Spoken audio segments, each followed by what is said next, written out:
السلام علیکم ورحمۃ اللہ وبرکاتہ۔ الحمد للہ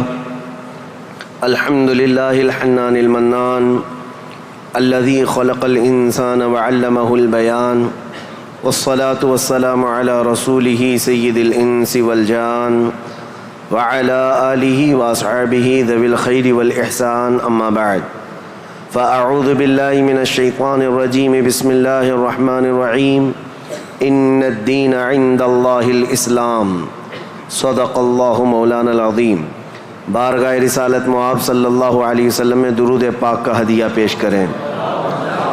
اللہم صلی علی سیدنا و مولانا محمد معدن الجود والکرم وآلہ واصحابہ الکرام وابنہ الکریم وبارک وسلم صلاۃ دائمۃ سرمدا ابدا۔ ایک عرب نے آدمی کا بول بالا کر دیا، خاک کے ذروں کو ہمدوش ثریا کر دیا۔ خود نہ تھے جو راہ پر اوروں کے ہادی بن گئے، کیا نظر تھی جس نے مردوں کو مسیحا کر دیا۔ آج سے میرے عزیزو ہمیں تاریخ اسلام سننی ہے۔ اسلام کی نشو و نما اور اس کی ترویج و اشاعت اس دن سے ہی شروع ہو چکی ہے جس دن سب سے پہلے انسان آدم علیہ السلام نے اس روئے زمین پر قدم رکھا ہے۔ لیکن آج کے دور میں ہم اسلام نام سے جس دین کو جانتے اور پہچانتے ہیں وہ میرے آقا صلی اللہ تعالیٰ علیہ وسلم کی شریعت طاہرہ ہے۔ اسلام کی تاریخ سننے سے پہلے ہمیں تھوڑا پیچھے کے تمام حالات بھی جاننا ضروری ہے، کیونکہ اسلام کی ترویج و اشاعت اور اس کی تبلیغ کے لیے جو زمین منتخب کیا اللہ رب العزت نے، وہ عرب کی زمین ہے۔ عرب دنیا کے جغرافیہ میں کیا حیثیت رکھتا ہے، اس کی سچویشن جو ہے وہ کتنی امپورٹنٹ ہے، وہ سمجھنا ضروری ہے۔ تو سنگلاخ زمین ہے، صحرا، پانی کی قلت، یہ تمام چیزیں عرب میں موجود ہیں، لیکن اسلام کی ترویج و اشاعت کے لیے اس زمین کو منتخب کیا گیا ہے۔ پہلی بات تو اگر میں اس تاریخ کی ابتدا کے لیے کہوں تو ظاہر سی بات ہے، کل ہم نے عرض کیا اسلام آدم علیہ السلام سے چلا، لیکن عرب کی سرزمین پر یہ دین ابراہیمی کے نام سے آیا۔ سب سے پہلے سیدنا ابراہیم خلیل اللہ علیہ الصلاۃ والتسلیم، اس وقت اللہ تبارک و تعالیٰ نے آپ کو مبعوث فرمایا جب دنیا میں کفر و شرک اور گمراہی و ضلالت پھیل چکی تھی، لوگوں میں کثرت سے اپنی عبادت کروانے کا رواج ہو چکا تھا۔ جیسے کہ نمرود کا زمانہ تھا، وہ طاقت و قوت کے بل بوتے اپنی عبادت کرنے پر لوگوں کو مجبور کرتا۔ اس دور میں سیدنا ابراہیم علیہ السلام تشریف لائے عراق بابل کے شہر میں، عراق کا ایک شہر بابل میں، اور وہاں سے آپ نے نور ہدایت کو منور کیا، ایک خدائے واحد کی عبادت کی طرف لوگوں کو بلایا۔ آپ کی آبادی دشمن ہوئی، خاندان دشمن ہوا، بادشاہ دشمن ہوا، بدلے میں آپ کو آگ میں جھونک دیا گیا۔ آپ وہاں سے نکل کر مصر چلے گئے۔ مصر کی سرزمین کو آپ نے اپنا جائے قیام بنایا، وہیں پر رہنے لگے۔ آپ کی شادی حضرت سارہ سے ہوئی، اولاد نہیں تھی برسوں تک۔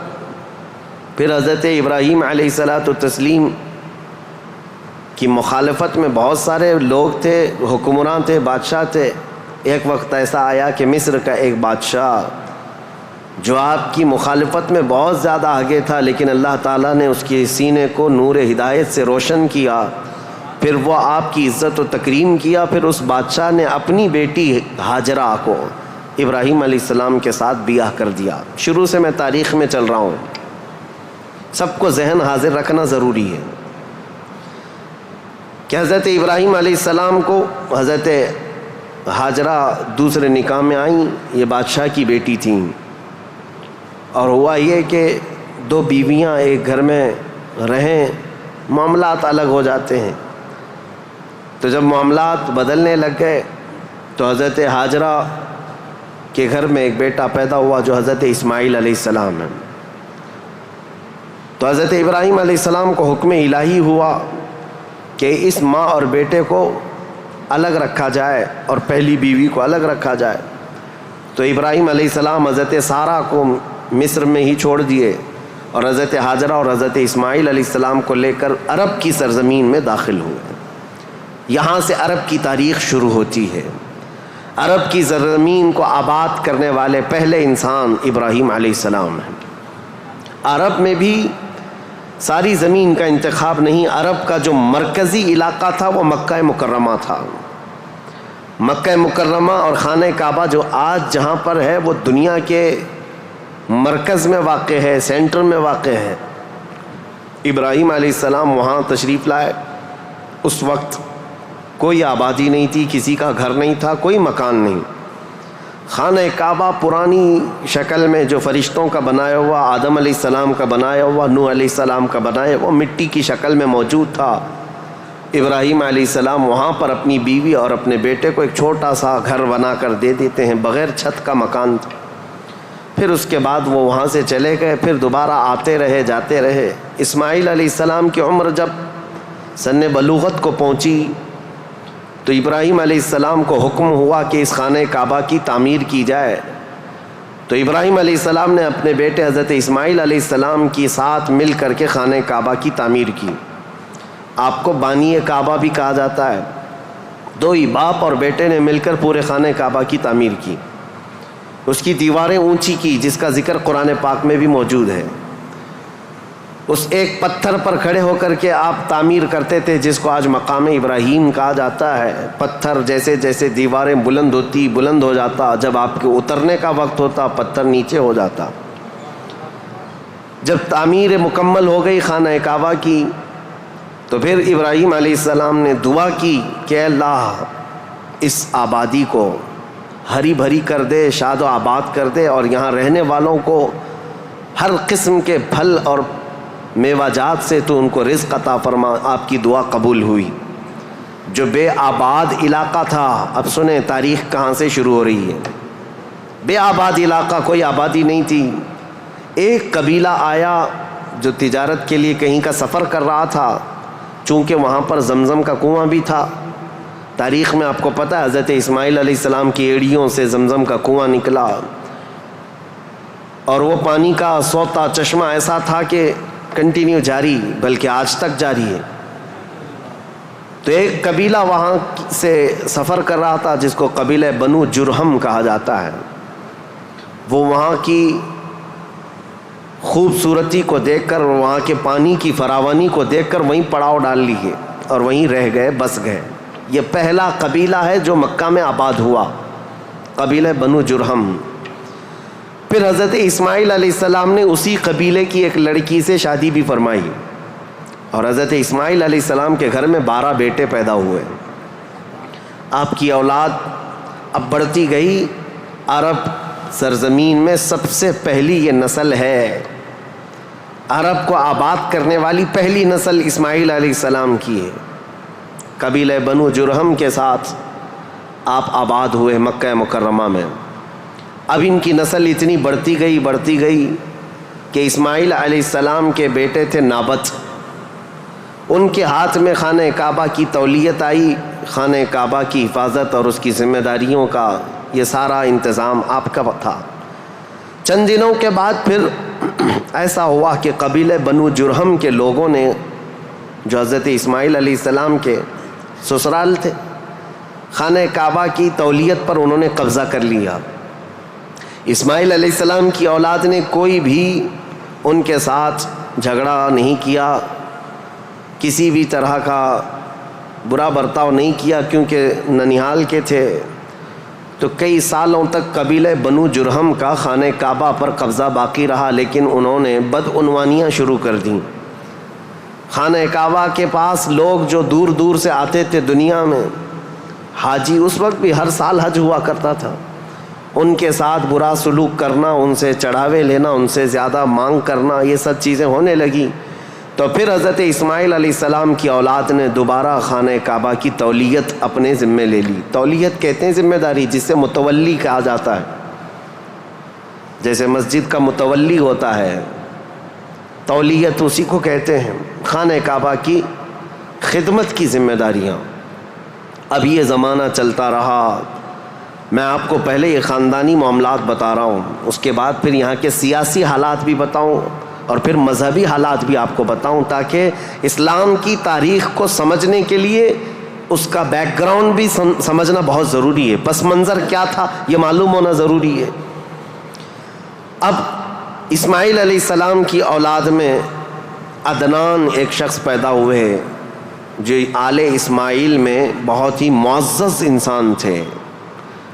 اکثر صحابہ کرام کا اور خود رسول اللہ صلی اللہ علیہ وسلم کا نسب حضرت عدنان تک پہنچتا ہے، وہ ہمارے آقا صلی اللہ تعالیٰ علیہ وسلم کے جد امجد بھی ہیں۔ عدنان نے مکہ مکرمہ کی ذمہ داریاں سنبھالی اور اس کے بعد اب آبادی اتنی بڑھ گئی کہ ان لوگوں کو تجارت کے لیے اور اپنے معیشت کے لیے، اپنے معاش کے لیے دور دور جانا پڑا، مکہ چھوڑ کر کے باہر جانا پڑا، آبادی بڑھتی چلی گئی مکہ مکرمہ کی۔ اور اس کے بعد زمانے کے صبح شام گردش لیل و نہار جس کو کہتے ہیں، آتے گئے ایسے کہ آل اسماعیل علیہ السلام کی اولاد کا قبضہ یا ان کی خدمت کا معاملہ خانہ کعبہ پر ڈھیلا پڑتا چلا گیا۔ پھر کوئی دوسرا قبیلہ آیا، بنو خزاعہ، انہوں نے خانہ کعبہ کی تولیت اپنے حصے میں لے لی۔ اب جو اصل تاریخ شروع ہوتی ہے وہ میں بتانا آ رہا ہوں۔ تو برسوں برس اسی طرح سے گزرتے گئے اور پھر ایک شخص پیدا ہوئے جن کا نام فہر تھا۔ یہ اسماعیل علیہ السلام کے اولاد میں فہر نام ہے۔ فہر کا ایک لقب تھا قریش، اور یہیں سے قریش خاندان کی ابتدا ہوتی ہے۔ قریش ان کا لقب تھا اور اصل نام تھا فہر بن غالب۔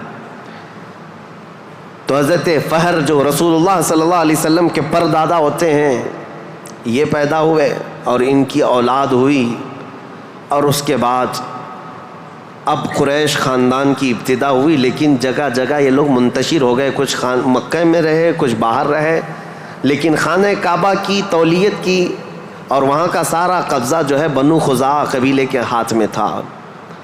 پھر زمانہ بدلتا ہوا یہاں تک پہنچا کہ اسماعیل علیہ السلام کی اولاد میں یعنی قریش خاندان میں ایک شخص پیدا ہوئے جن کا نام قصی تھا۔ یہ تاریخ کے بہت اہم آدمی ہیں، بہت اہم ترین شخصیت ہے قصی۔ ساری سیاست عرب کی وہیں جا کر ختم ہوتی ہے۔ قصی ایک کلاب کے بیٹے تھے، لیکن ایسا ہوا کہ باپ کا انتقال جلدی ہو گیا۔ قصی جو ہے بنو عزرہ قبیلے میں ہی پرورش پائے، اپنے ننیال میں جوان ہوئے تو آپ کو بتایا گیا کہ تمہارا خاندان تو اسماعیل علیہ السلام کا خاندان ہے اور خانہ کعبہ کے وہ ذمہ دار رہے ہیں، متولی رہے ہیں۔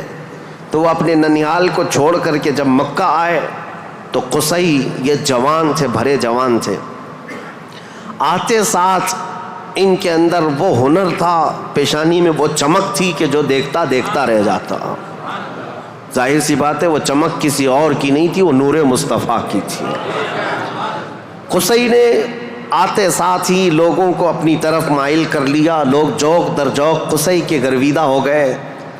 پھر قصی نے سارے قریش کو جو ادھر ادھر منتشر تھے سب کو مکہ میں جمع کر دیا، اور بنو خزاعہ قبیلے کے ہاتھ میں جو خانہ کعبہ کی تولیت تھی اس کو حاصل کر لیا۔ اب دوبارہ حاصل کرنے کے بعد اب تک مکہ مکرمہ میں یا خانہ کعبہ کی خدمت اور حرم میں جو معاملات چلتے تھے وہ یوں ہی چلتے تھے، جو ذمہ دار ہے اس نے جو دیکھ لیا وہ کر لیا۔ لیکن قصی نے باضابطہ ڈپارٹمنٹ بنائے، شعبے بنائے، حکومت کا اسٹیبلشمنٹ جس کا طرح ہوتا ہے پورا انہوں نے بنایا۔ انہوں نے ذمہ داریاں بانٹیں، سقایا، رفادہ، سدانہ، یہ سب نام رکھے گئے ہیں، یعنی انہوں نے شعبے ایسے بانٹ دیے، ڈپارٹمنٹ تبدیل کر دیے گئے کہ یعنی کئی قبیلوں کو جمع کیا مکہ میں اور کہا جب کبھی کہیں جانے کی ذمہ داری ہوگی، جھنڈا اٹھانے کی ذمہ داری، وہ ایک بہت اہم ذمہ داری ہوتی تھی، وہ ایک قبیلے کو سونپ دیا۔ اور ہر سال جو حاجی آتے ہیں مینا میں ان کو پانی پلانا اور کھانا کھلانا، اس کو سقایا کہا جاتا تھا، وہ ایک قبیلے کی ذمہ داری دے دی گئی، سقایا، یہ ڈپارٹمنٹ پوری منسٹری ہو گئی۔ اور اس کے بعد رفادہ، یہ ایک ذمہ داری ہے جو حاجی آیا کرتے ان کو پیسوں کی ضرورت ہوتی، کہیں دور دراز سے سفر سے آئے ہوتے ان کی مالی مدد کی ضرورت ہوتی، وہ ایک خاندان کے ہاتھ میں دے دیا گیا۔ یہ رفادہ ایک منسٹری کا نام ہے، وہ اس منسٹری کے ذمہ دار ایک قبیلے کو بنایا۔ پھر اس کے بعد سدانہ، خانہ کعبہ کی حفاظت، اس کے غلاف کو تبدیل کرنا، اس کی چابی کی ذمہ داری، اس کو کھولنا بند کرنا، اس کی صفائی کرنا، وہ بھی ایک قبیلے کے ذمے میں دے دیا۔ وہ باضابطہ ایک منسٹری بنائی گئی، ایک وزارت تھی، اور اس کے علاوہ تقریباً انہوں نے 26 منسٹریاں بنائی تھیں، شعبے بنائے تھے۔ کون؟ حضرت قصی۔ یہ دنیا میں سب سے پہلے اس طرح شعبے جات کو تقسیم کر کے، جیسے ایک جمہوری نظام ہوتا ہے، ایک ڈیموکریسی نظام ہوتا ہے، اس طرح سے آپ نے بنایا۔ اور حضرت قصی کی یہ مہارت تھی کہ پورے عرب میں آپ کا، بلکہ ہر جگہ آپ کا چرچا ہونے لگا۔ اور حضرت قصی نے اس چیز کو اتنے اونچے لیول تک لے جا کر وہاں مکہ مکرمہ کو پوری دنیا میں متعارف کیا کہ لوگ یہاں کی خدمتیں دیکھنے کے لیے آیا کرتے تھے، ہر قبیلے کو الگ ذمہ داریاں تھیں۔ یہ تاریخ ہے۔ اس کے بعد قصی جلدی ہی انتقال کر گئے، حالانکہ ان کو زیادہ وقت نہیں ملا، ان کا زیادہ وقت نہیں تھا۔ ان کی شادی ہوئی، شادی ہونے کے بعد ان کے گھر جو بیٹے پیدا ہوئے ہیں وہ 2 بیٹے تھے، ایک عبد الدار اور ایک عبد مناف۔ قصی نے اپنی ساری ذمہ داریاں، اپنی جانشینی عبد مناف کو دے دیا۔ عبد مناف یہ بہت ہی پاکیزہ اخلاق کے انسان تھے اور لوگوں میں بہت ہی معزز تھے، مکرم تھے۔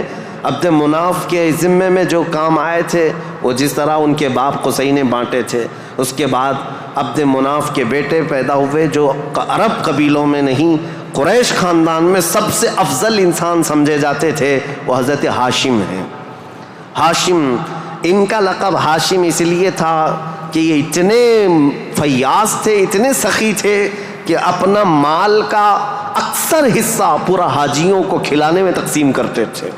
ایک بار عرب میں قحط پڑ گیا تھا، لوگ بھوکے تھے اور لوگوں کے پاس مال و دولت کی کمی بہت زیادہ آ گئی، تو حضرت ہاشم نے سال بھر روٹیوں کے ٹکڑے کر کے ان کو شوربے میں ڈبو کر لوگوں کو پیٹ بھر کر کھلاتے تھے، اس لیے آپ کا لقب ہاشم ہوا۔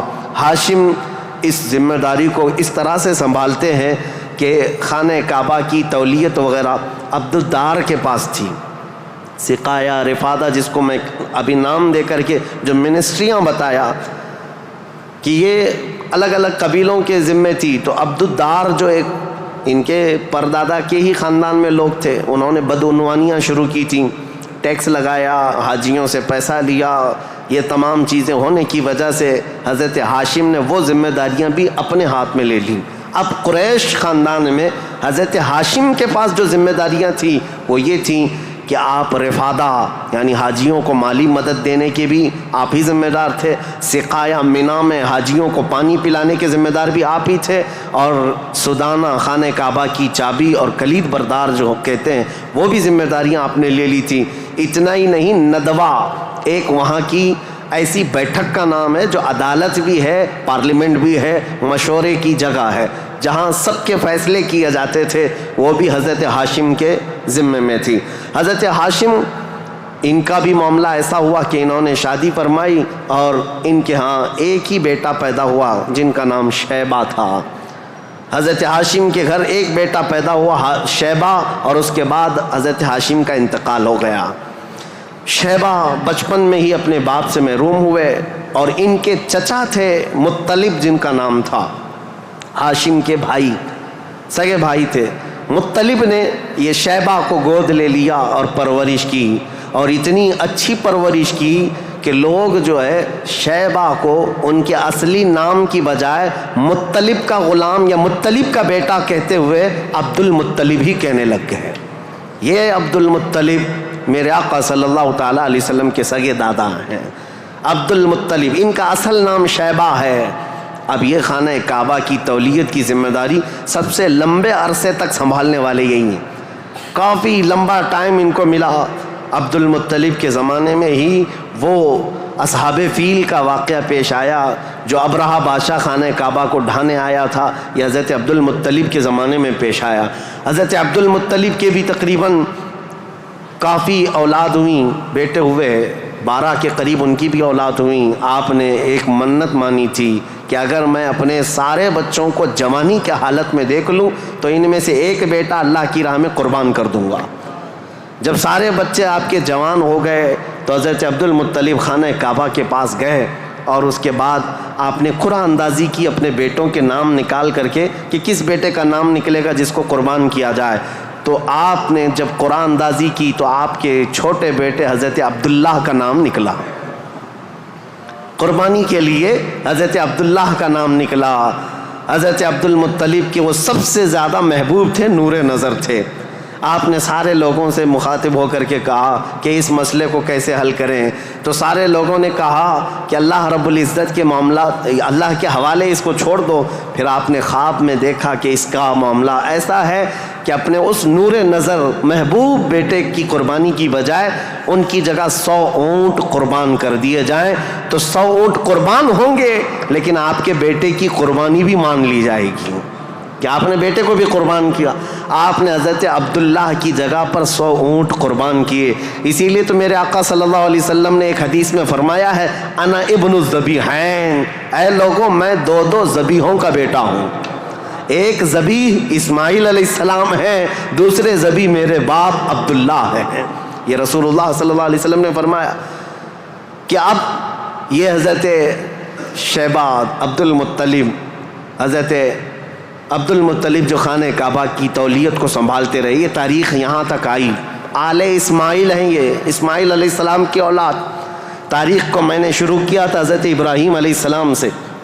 پھر اب حضرت عبد المطلب رضی اللہ تعالیٰ عنہ خانہ کعبہ کی تولیت سنبھالتے رہے اور اس کے بعد اپنے سارے بیٹوں کی شادیاں کیں. ان میں اپنے چھوٹے بیٹے حضرت عبداللہ کی شادی آپ نے کہ ایک قبیلہ جو مدینہ طیبہ میں آباد تھا وہب بن عبد مناف کا، ان کی بیٹی حضرت آمنہ سے کی، جو سب سے معزز قبیلے کی خاتون تھیں، پاکیزہ تھیں، طیبہ تھیں، طاہرہ تھیں.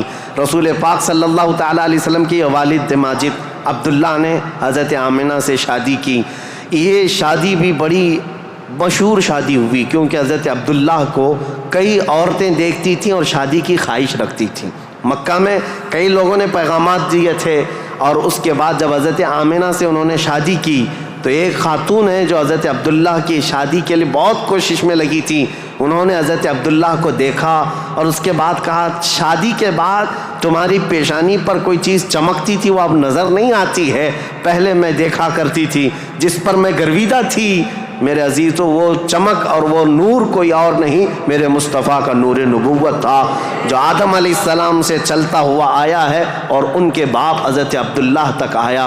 پھر حضرت عبداللہ حضرت آمنہ سے نکاح کر کے رہ رہے تھے اور تجارت کی غرض سے آپ حضرت عبداللہ ملک شام کی طرف جا رہے تھے. درمیان میں جو یثرب علاقہ تھا آج کا وہ مدینۃ المنورہ ہے، وہاں حضرت عبداللہ کو کچھ بیماریاں ایسی لگ گئیں کیونکہ یثرب جو علاقہ ہے اس کو پہلے بیماریوں کا گڑھ کہا جاتا تھا، وہاں جو جاتا بیمار ہو جاتا تھا. اس وقت انہوں نے وہاں کا سفر کیا تھا اور بیماریاں لگ گئی اور آنے سے پہلے آپ کا انتقال ہو گیا. عبداللہ کا انتقال ہو گیا حضرت عبداللہ کا. اور پھر چند ماہ گزرے تھے، 6 مہینے کے بعد پورے عالم میں جو ایک عجیب کیفیت طاری تھی. عرب کی یہ تاریخ میں آپ کو بتا رہا ہوں کہ یہاں پر اب حالات کیا تھے. حضرت آمنہ کے گھر رسول پاک صلی اللہ تعالیٰ علیہ وسلم حمل سے ہیں، لیکن اس سے پہلے میں اب پس منظر بتاتا ہوں، بیک گراؤنڈ بتاتا ہوں دنیا میں کیا چل رہا تھا اس وقت، حالات کیسے تھے. اس کو میں ڈیوائیڈ کر کے اگر بتاؤں سیاسی حالات اور مذہبی حالات. سیاسی حالات میں یعنی پالیٹکس کے اعتبار سے دیکھا جائے تو حکومت اور تسلط قبضہ زیادہ کس کا تھا. اس دور میں سب سے بڑی 2 حکومتیں تھیں، ایک پرشین امپائر اور ایک رومن امپائر. روم کی حکومت اور فارس کی حکومت، ان دونوں کا بہت بڑا اثر و رسوخ تھا. پوری دنیا کی بات کر رہا ہوں، یہ سپر پاور طاقتیں تھیں. عرب میں بعض لوگ پرشین امپائر کے انڈر میں کام کرتے تھے، بعض لوگ رومن امپائر کے انڈر میں کام کرتے تھے. مذہب کے اعتبار سے ہم بعد میں بات کرتے ہیں. اب یہ حالات تھے کہ حکومت اور تسلط، قبضہ، سیاسی اثر و رسوخ سب سے زیادہ یہ 2 حکومتوں کا تھا جس کی وجہ سے آئے دن نئی نئی جنگیں ہوتی تھیں. رومن ایمپائر یہ چاہتی تھی کہ دنیا پورا قبضہ کر لیں، پرشین ایمپائر یہ چاہتے تھے کہ پوری دنیا ہم قبضہ کر لیں. اس آڑ میں دو سپر پاور کے ٹکراؤ میں پوری دنیا میں جنگیں روز روز چلتی رہتی تھیں. یہ حالات تھے سیاسی. عرب لوگوں کی خود کی کوئی حکومت نہیں تھی، ان کی خود کی کوئی حکومت نہیں تھی، لیکن وہی مکہ مکرمہ سے جو ان کے خاندانی حالات کی سرداری چلتی تھی بس. لیکن دنیاوی حکومت کے اعتبار سے یہ لوگ پرشین ایمپائر کے انڈر میں کام کرتے تھے یا پھر رومن ایمپائر کے انڈر میں کام کرتے تھے. یہ دو طرح کی حکومتیں چل رہی تھیں. اب مذہبی حالات کے اعتبار سے دیکھا جائے تو میں 4 حصوں میں تقسیم کرتا ہوں پوری دنیا کو. 4 حصوں میں فارس، جس کو آج پرشیا کے ہیں آپ، ایران جو آج کے دور کا ہے، اس کی سرحدیں اور بھی بڑی تھیں، بلند تھیں. پرشیا یا جس کو اس وقت پرشین ایمپائر کہا جاتا ہے. مذہبی حالات کیا تھے ان کے؟ مذہبی حالات اتنے خطرناک تھے کہ ان کے ہاں شروع سے کبھی ایک خدا کا تصور آیا ہی نہیں. یہ شرک میں ہی مبتلا رہی قوم ہے. ہمیشہ بتوں کی، ہمیشہ آگ کی پرستش کرنے میں سب سے زیادہ مشہور قوم ہے یہ پرشیا کے لوگ، یعنی فارس کے لوگ. آگ کی پوجا میں ان کا کوئی نام ثانی نہیں تھا. 1000 سال تک ایک آگ کو بجھنے نہیں دیتے تھے یہ لوگ. اس طرح کئی بت کدے تھے، کئی آتش کدے تھے. یہ فارس کے علاقے میں یہ حالات تھے کہ ایک خدا کا تو تصور ہی نہیں تھا، اور غلبہ ایسا تھا کہ جو حاکم ہوتا تھا اس کی عبادت کی جاتی تھی، جو مال والا ہے اس کے سامنے سجدے ہوتے تھے، جس کی طاقت ہے اس کے سامنے جھک جائے. یہ حالات پرشیا کے تھے. اور روما کے حالات کیا تھے؟ جو رومن ایمپائر ہے روم، یہاں پر عیسائی زیادہ طور پر آباد، اس زمانے میں بھی تھے، پہلے سے بھی، کیونکہ عیسیٰ علیہ السلام کے بعد ان کے حواریوں کے ذریعے سے جو دین پھیلا وہ روما میں زیادہ تھا، جو آج کا اٹلی ہے، یونان ہے اور جورجیا وغیرہ کے علاقے آج یہ سب رومن ایمپائر کے انڈر میں تھے، اور یہاں عیسائی زیادہ تھے. لیکن ایسے عیسائی کہ اصل عیسائی دین کو انہوں نے مسخ کر دیا تھا، ختم کر دیا تھا. جو دین الہی تھا، اللہ کا دین تھا، عیسیٰ علیہ السلام جو لائے تھے، اس کو انہوں نے اتنا خلط ملط کر دیا تھا کہ عیسیٰ علیہ السلام کے جگہ جگہ مجسمے، اسٹیچو بنائے ہوئے تھے. مریم علیہ السلام، سیدہ مریم رضی اللہ تعالیٰ عنہا کو انہوں نے ساتھ میں پوجنا شروع کر دیا. تثلیث کا عقیدہ، ٹرائنیٹی جس کو یہ کہتے ہیں، 3 خداؤں کا تصور ان کے گھر میں رواج پا گیا تھا. پورے روما میں یہی تھا. ایک خدا کی عبادت یہاں بھی ختم تھی. 2 بڑی طاقتوں کے انڈر میں شرک اور بت پرستی اور کفر بہت سر چڑھ کر بول رہا تھا. یہاں اللہ کو پہچاننے والے اور اللہ کی عبادت کرنے والے تقریباً ناپید ہو چکے تھے. عیسیٰ علیہ السلام کی جو آپ کا عروج ہوا آسمانوں پر، آپ کو اللہ تعالیٰ نے آسمانوں پر جو اٹھایا، وہ زمانہ بیت کر کے بھی 570 سال گزر رہے تھے. ان 570 سالوں میں کوئی نبی نہیں آیا.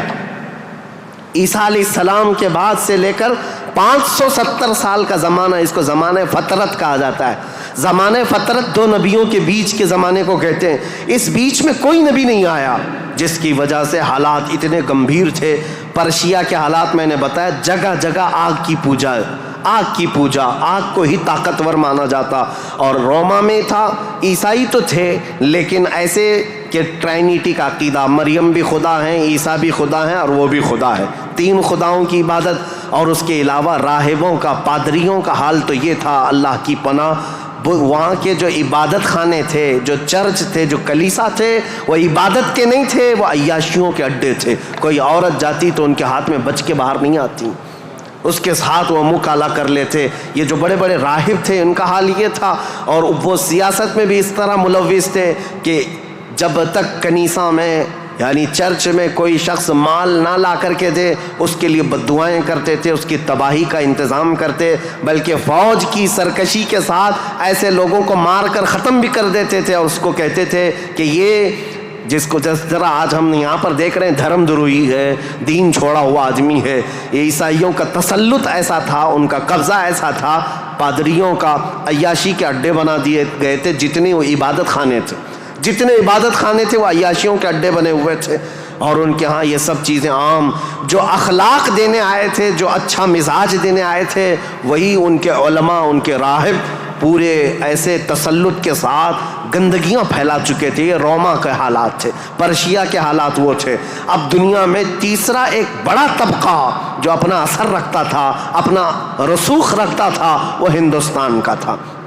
ہندوستان جس کو ہم اکھنڈ بھارت کہیں, یہ ہندوستان, اس کی سیمائیں, اس کی سرحدیں اتنی نہیں تھی جو آج کشمیر سے کنیا کماری تک یا گجرات سے لے کر کے بنگال کی کھاڑیوں تک ہے, بلکہ اس کی سیمائیں ایران کی سرحدوں تک پہنچتی تھی. افغان, پاکستان, بنگلہ دیش, نیپال جو آج ایک الگ الگ ریاستوں میں, الگ الگ ملکوں میں تبدیل ہیں, یہ سب ہندوستان کے علاقے ہوا کرتے تھے. ہند اس وقت کے حالات کیا تھے ہندوستان کے, میں اس وقت کی بات کر رہا ہوں. عیسیٰ علیہ السلام کے عروج آسمانی کے 570 سال کے بعد ہندوستان کے حالات بڑے دیگرگوں تھے, کیونکہ یہاں پر بھی شروع سے بت پرستی بہت زیادہ تھی. بلکہ تاریخ نگاروں نے لکھا ہے اس وقت ہندوستان کی آبادی اگر 1 کروڑ تھی تو یہاں کے خدا جو بنائے گئے تھے وہ 2 کروڑ تھے. یعنی انسانوں کی آبادی سے بڑھ کر کے خدا تراشے گئے تھے. ہر قبیلے کا نہیں, ہر خاندان کا نہیں, بلکہ ہر انسان کا 2 خدا, 3 خدا, 4 خدا, جس کی جیسی حیثیت ویسے خدا بنائے ہوئے تھے. اور یہاں پر اخلاقی حالات اگر دیکھے جائیں تو وہ بھی اس طرح کہ جیسے کل بھی میں نے بتایا تھا, کاسٹزم میں یہ لوگ ایسے ملوث تھے کہ برہمن الگ, شودر الگ, دلت الگ, چھتریہ الگ, یہ سب چیزوں کو کاسٹ میں بدل کر کے, ایسے کہ کسی دلت کو ایک مقدس کتاب چھونے کی بھی اجازت نہیں ہوتی, برہمن سے مصافحہ کرنے کی بھی اجازت نہیں ہوتی. اگر کسی دلت نے برہمن کی لڑکی کو چھو بھی لیا تو اس کا ہاتھ کاٹ دیا جاتا, اور اگر گیتا کے شلوک سن لیتا تو اس کے کان میں کھولتا ہوا تیل ڈال دیا جاتا تھا. یہ سب حالات یہاں کے تھے. یعنی اخلاقی پستی, اخلاقی گراوٹ یہاں پر بھی تھی. روما کے حالات بھی اچھے نہیں تھے, پرشیا کے حالات بھی اچھے نہیں تھے, ہندوستان کے حالات بھی. اور عورتوں کے لیے تو یہ اس قدر سخت تھے, اللہ اکبر. یہاں کسی عورت کا شوہر مر جاتا تو عورتیں ساتھ میں اپنے شوہر کی چتا کے ساتھ آگ لگا لیتی, جس کو ستی کہا جاتا تھا. ستی ایک رسم ہے, تاریخ میں آج بھی موجود ہے. بیوہ عورت کو جینے کا حق نہیں تھا. بیوہ عورت اپنے شوہر کی آگ کے ساتھ خود بھی جل جاتی تھی, وہ چاہے جوان ہو, چاہے 2 مہینے کی دلہن کیوں نہ ہو, اسے جلا دیا جاتا. چند سالوں کے بعد پھر جلانے کا رواج ختم ہوا, پھر بیوہ عورت کو جنگلوں میں بھیج دیا جاتا کہ وہ وہاں رہے, وہیں آباد رہے. اس کا گھر میں آنا اب شگن, آج تک یہ بری روایت موجود ہے. جاہلوں کے آج بھی پائی جاتی ہے, غیر مسلموں کے ہاں کہ اگر کوئی بیوہ عورت اچھے تقریبات میں شامل نہیں ہو سکتی, اچھے فنکشنز میں نہیں آ سکتی, کھانے پکانے کے وقت نہ آ جائے, یہ اب شگن ہو جائے. عورت اگر حیض اور نفاس کے عالم میں ہو تو اس وقت تو اس کے ساتھ جانوروں سے بدتر سلوک ہوتا. اس کا گلاس الگ, اس کا برتن الگ, اس کا کھان پان الگ, بلکہ جانوروں کا جس طرح سے الگ رکھا جاتا تھا عورت کا بھی الگ رکھا جاتا تھا. عورت کو پستی کی طرف دھکیل دیا گیا تھا. یہ تاریخ یہاں کی تھی, ہند کی. 3 بڑے طبقے دنیا کے میں بتا رہا ہوں, ایک روما میں, ایک پرشیا میں, ایک ہندوستان میں. اخلاقی پستی اس قدر تھی, کفر و شرک غالب تھا, اور اس کے علاوہ اب چوتھی ایک قوم بچتی ہے. ان سب کے بیچ میں اگر کوئی تھوڑی بہت شدھ بدھ رکھتی تھی, کوئی تھوڑا بہت اچھا مزاج رکھتے تھے, تو اس زمانے میں عزت تھی, تو وہ بنی اسرائیل کی تھی جو یہودی تھے, بنی اسرائیل. لیکن ان کے حالات ایسے تھے کہ غرور اور گھمنڈ ان کو اتنا تھا کہ وہ یہ کہتے تھے کہ پوری روئے زمین پر سب سے افضل لوگ ہم ہیں, اللہ کے محبوب ہم ہیں, اللہ کے بیٹے ہم ہیں, ہم کو اللہ کبھی عذاب نہیں دے گا, کبھی اللہ ہم کو آگ نہیں دکھائے گا. یہ سب اتنا غرور تھا اپنے افضل ہونے کا کہ کوئی نبی آتے تو ان نبیوں کا قتل بھی کر دیتے. ان بنی اسرائیل نے, یہودیوں نے 10,000 کے قریب نبیوں کا قتل کیا ہے, 10,000 کے قریب نبیوں کا قتل کیا یہ بنی اسرائیل. اور اللہ کی لعنت ان پر ایسی, اللہ کا غضب ان پر ایسا, غیر المغضوب علیہم ولا الضالین پڑھتے ہیں آپ. اور قرآن پاک میں اللہ تعالیٰ نے فرمایا ہے کہ اللہ وباءوا بغضب من اللہ, وہ اللہ کے غضب کے ساتھ لوٹی ہوئی قوم ہے. یہودی جو تھے بنی اسرائیل, اس دور میں ان کا حال یہ تھا کہ تھوڑے بہت یہ بت پرستی تو نہیں کرتے تھے, دوسرے خداؤں کی طرف جھکتے تو نہیں تھے, لیکن سود خوری ان کی فطرت میں داخل تھی. سود اتنا کھاتے تھے کہ کسی بھی غریب کی زندگی تباہ و برباد کر دیتے. سود کا نظام سب سے زیادہ یہ یہودیوں کی طرف سے، اور آج بھی پوری دنیا کو کریڈٹ کے پلیٹ فارم پر لا کر کھڑا کرنے والی قوم کوئی اور نہیں، یہ اسرائیلی ہیں، یہ یہودی ہیں. پوری دنیا کو کریڈٹ بانٹ کر کے، ان کو قرضہ دے کر کے، ادھار دے کر کے اس پر نفع لینا، اس پر انٹرسٹ کمانا، یہ یہودی فطرت میں داخل تھا. اور یہ سود کی لعنت ان کے ساتھ آج سے نہیں پہلے سے ہے. اس کو حلال سمجھ کر کے کھاتے ہیں، اس کو ترہ امتیاز سمجھتے ہیں، اور یہ سمجھتے ہیں یہ ہماری عقل مندی ہے، ہماری دانائی ہے کہ ہم پوری دنیا کا مال اپنی طرف کھینچ لیتے ہیں. اس کو وہ اپنی عقل مندی سمجھتے ہیں، جبکہ اللہ کا غضب ہے ان کے ساتھ. یہ چوتھی قوم تھی جو برائیوں میں ملوث تھی، سود خوری میں ملوث تھی، نبیوں کا قتل، بلکہ کتابوں کو یوں پھینک دیتے، اگر ان کے مزاج کے مطابق کوئی مسئلہ نہیں ملتا تو پھینک دیتے اور کہتے یہ کتاب اللہ کی ہے نہیں. تورات کو نہیں مانتے، تلمود کو نہیں مانتے، جس کو آج اولڈ ٹیسٹمنٹ کہا جاتا ہے، یا بائبل کو نیو ٹیسٹمنٹ جو انجیل ہوا کرتی، ان کتابوں کو پھینک دیتے. ان کے مزاج کے مطابق اگر آیتیں ملتی تو ٹھیک ہے، نہیں تو پھینک دیتے. یہ چوتھی قوم تھی. اب دنیا کی یہ حالات تھے، دنیا میں یہ حالات جہاں جہاں دیکھیں عورتوں کا استحصال یا پھر زنا، شراب نوشی، یہ سب عروج پر تھے. روما میں، پرشیا میں، ہندوستان میں اور بنی اسرائیل یہودیوں کے درمیان. اب جو پانچویں قوم الگ بنتی ہے وہ عرب کی سرزمین پر تھی. عرب لوگ تھے، عرب جو آل اسماعیل ہیں، اسماعیل علیہ السلام کی اولاد. یہ آئے تھے اللہ تعالیٰ کے منتخب زمین پر، لیکن کثرت سے ان کے ہاں بھی برائیاں گھر کر گئی تھیں. یہ ایسے ہو گئے تھے کہ ان کے ہاں بتوں کی تراشنے کی عادت بڑھ گئی. انہوں نے اپنے ہاتھوں سے خدا بنا لیے تھے. خانہ کعبہ جو مرکز تھا وحدانیت کا، اس خانہ کعبہ کے اندر بھی انہوں نے بت رکھ دیے تھے. اور خانہ کعبہ کی چھت پر ایک بت ہوا کرتا تھا جس کا نام حبل تھا، ایک بت تھا جس کا نام عزا تھا. اس کی پوجا کرنا تو حج کے ارکان میں شامل کر دیا تھا، حج کے ارکان میں تھا عزا کی پوجا کرنا. یہ حبل وہاں پر تھا. لات ایک بت کا نام تھا، عزا تھا، منات تھا. یہ سب بتوں کے نام ہیں جو انہوں نے کوئی صفا مروہ پر رکھ دیے تھے، کچھ کو خانہ کعبہ کی چھت پر رکھا تھا، کچھ کو دروازے کے اندر رکھا تھا. طواف کرتے تھے ان بتوں کے سامنے آ کر کے، ننگے طواف کرتے تھے، بغیر کپڑے کے خانہ کعبہ کا طواف کرتے، ایک ہاتھ آگے اور ایک ہاتھ پیچھے رکھ کر کے. مرد ہو کہ عورتیں ہو، اس طرح سے وہ خانہ کعبہ کا طواف کرتے. یہ برائیاں ان کے ہاں بہت اخلاقی پستی میں گرتے چلے آئے. اور اس کے بعد یہ بت پرستی اتنے عروج پر ہو گئی، اتنے عروج پر ہو گئی کہ یہ اپنے خداؤں کے چڑھاوے اتنے چڑھاتے تھے. دور دراز سے لوگ آتے تھے تو سال میں ایک مرتبہ ان خداؤں کے نام پر انسانوں کی بلی بھی چڑھتی تھی. کوئی جوان منتخب کر لیا جاتا اور وہ خوشی سے تیار ہوتا، اپنی گردن اس کی رکھ دی جاتی، مینا کی وادی میں اس کو ذبح کر دیا جاتا، کاٹ کر کے اس کا خون بتوں کو لگا دیا جاتا. اور یہ کہتے کہ ہم مقرب ہو رہے ہیں، ہم مکرم ہو رہے ہیں، ہم عزت والے ہو رہے ہیں. یہ تمام چیزیں تھیں. اور اس کے علاوہ ان کے ہاں شراب بہت زیادہ عام تھی. چوری کرنے والے کچھ قبیلے خاص تھے عرب میں، اور ان کا پیشہ ہی تھا راستے پر رکنا اور جاتے آتے قافلوں کو ڈاکہ زنی کرنا اور مال لوٹنا. اور اس کے علاوہ عورتوں کے لیے ان کے ہاں بھی اچھے حالات نہیں تھے. عورتوں کو تو مشین سمجھتے تھے. شادی کا کوئی ایک سسٹم نہیں تھا. کوئی مرد چاہے تو 100 رکھ لے، کوئی 50 رکھ لے، کوئی 60 رکھ لے. نہ شادی کا کوئی سسٹم ہے، جتنی عورتیں چاہے وہ رکھ سکتا تھا. اور پھر اس کے علاوہ عورتوں کے ساتھ سارا سلوک تو تھا ہی، لیکن وہ ایسے بدبخت تھے کہ بیٹی کے پیدا ہونے پر ناک بھون سکیڑتے تھے. بلکہ کئی ایسے عرب قبیلے تھے جو بیٹی کے پیدا ہوتے ہی اس کی گردن مروڑ کر کے اس کو زندہ دفن کر دیتے تھے. یہ عرب کی سرزمین پر پائے جانے والی چیزیں.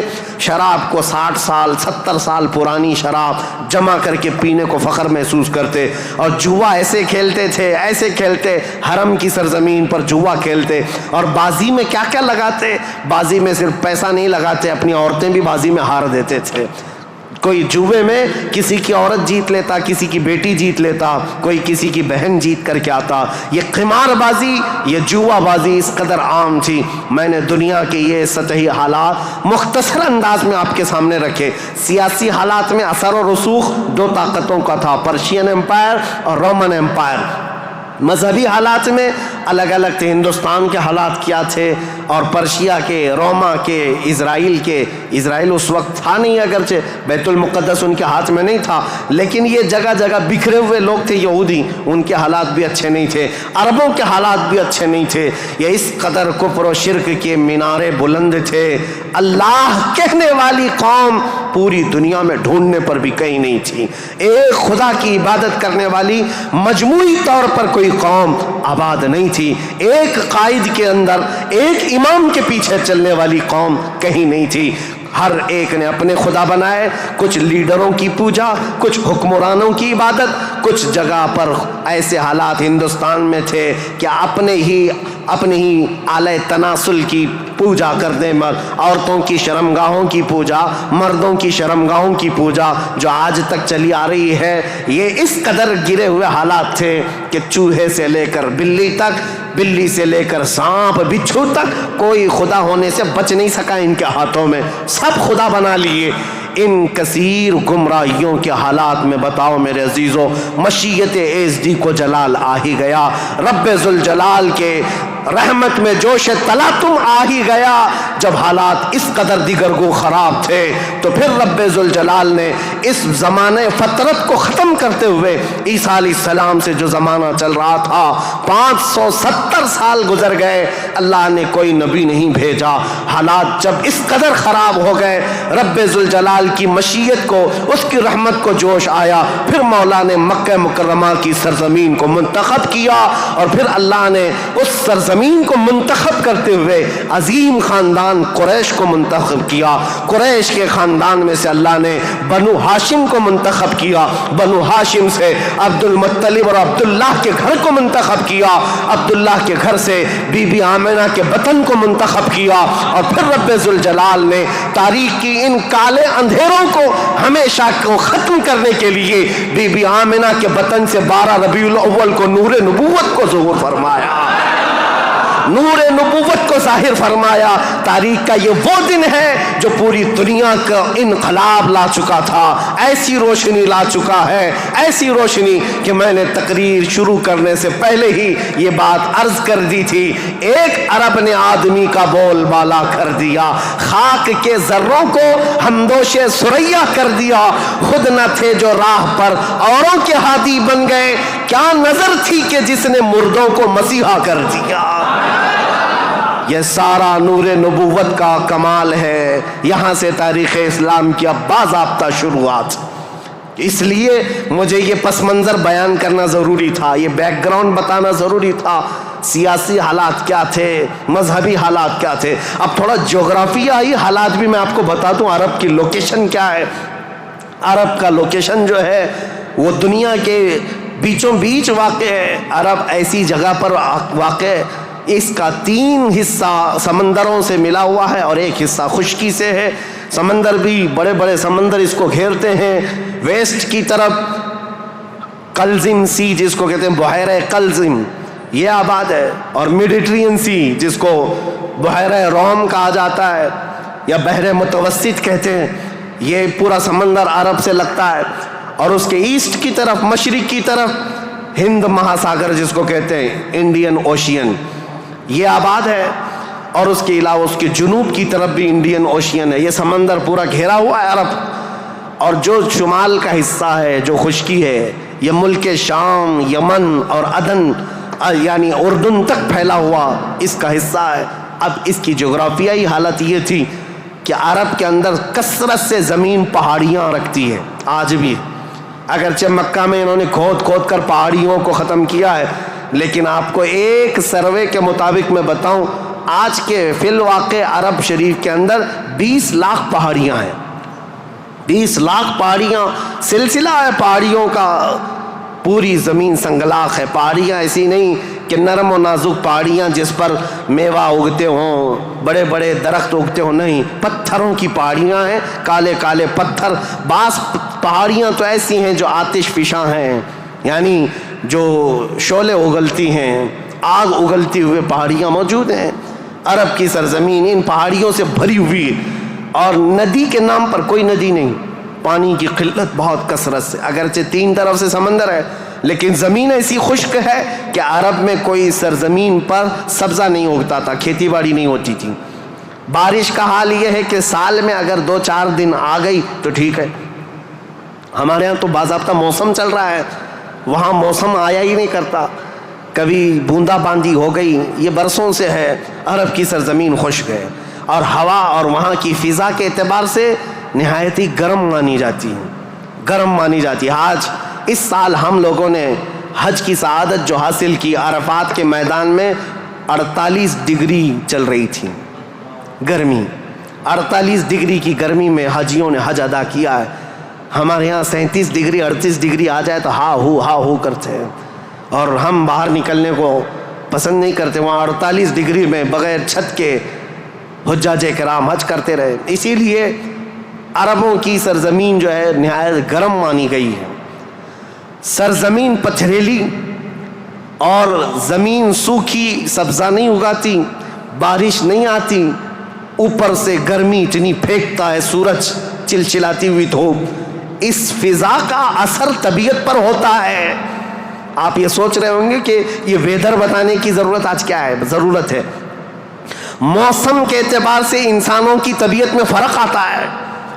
جیسا موسم ہوتا ہے انسانوں کی طبیعت میں اثر پیدا ہوتا ہے. زمین کا بھی اثر ہوتا ہے، مٹی کا اثر ہوتا ہے، موسم کا اثر ہوتا ہے. عرب میں کثرت سے پہاڑیاں، سخت قسم کے پتھر، آج کی ہائی ٹیکنالوجی کے بڑے بڑے بلڈوزر لگ جاتے ہیں، مہینوں تک کھودتے ہیں تو تھوڑا بہت حصہ بھی کٹ نہیں پاتا. ہم تو تقریباً 10 سال سے ایک پہاڑ کو کھودتے ہوئے دیکھ رہے ہیں، ابھی بھی عرب میں وہ کھود ہی رہے ہیں بلڈوزر. جبکہ ان لوگوں کے ہاں ٹیکنالوجی ہمارے ہاں کی طرح کی نہیں ہے. روڈ بنانا ہے تو رات کے وقت آپ گزر رہے ہوں 1 کلومیٹر روڈ، صبح فجر میں دیکھیں تو تیار رہتا ہے اتنے فاسٹ. لیکن پہاڑیوں کو کھودنے کے لیے آج بھی، آج کے ہائی ٹیکنالوجی کے دور میں بھی وہ پہاڑیوں کو ہلا نہیں پاتے. سخت قسم کے پتھر، سخت قسم کے پتھر، زمین سبزہ نہیں اگاتی، بارش نہیں آتی، موسم برساتا نہیں، سورج جھلسا دینے والی گرمی پھینکتا ہے. یہ سب کا اثر طبیعتوں پر بھی ہوتا ہے. اس کی وجہ سے عربوں کی طبیعت میں خشکیاں، چڑچڑاہٹ، ضدی پن، تکبر، غرور، یہ سب چیزیں تھیں. عرب جلدی کسی چیز کو ایکسیپٹ نہیں کرتے. اور اب میں آپ کو یہ بھی بتا دوں کہ عرب کو عرب کہتے کس لیے تھے، عرب یہ نام کیوں پڑا تھا اس کا. یہ انسانوں کی طبیعت کے حساب سے میل کھاتا ہے، اس لیے میں عرض کر رہا ہوں عرب نام کیوں رکھا گیا. عرب کس کو کہتے ہیں؟ لفظ عرب، عین را با، یہ عربی میں لفظ جو ہے اس کا میننگ ہوتا ہے اچھی زبان رکھنے والا، فصیح اللسان جو آدمی ہے عرب کہتے ہیں اس کو. یہ عرب اپنے آپ پر اتنا غرور رکھتے تھے، وہ کہتے تھے کہ پوری دنیا میں اگر سب سے اچھی زبان ہے تو ہماری ہے، باقی کو عجم کہتے ہیں. عجم کا مطلب ہوتا ہے گونگا، وہ ہم سب کو گونگا کہتے ہیں. سارا عجم ہے، عرب کو چھوڑ کر کے جتنا ہے وہ سب عجم ہے. فارس عجم ہے، ہند عجم ہے، افریقہ عجم ہے، امریکہ عجم ہے. عجم کا مطلب گونگے.